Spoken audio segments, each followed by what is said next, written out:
Hi Andariki.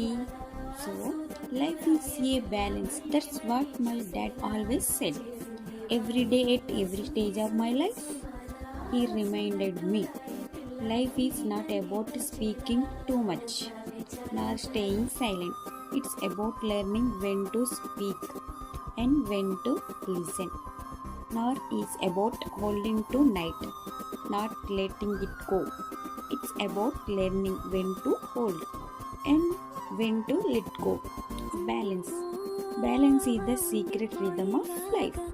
And when you find it, and you find peace. So మీకు ఈ quotation నచ్చిందని అనుకుంటున్నాను. Life గురించి నచ్చితే లైక్, షేర్, కామెంట్ అండ్ ఇంకా మా ఛానల్ని సబ్స్క్రైబ్ చేసుకోలేదా అయితే సబ్స్క్రైబ్ చేసుకోండి. Do subscribe, do support me.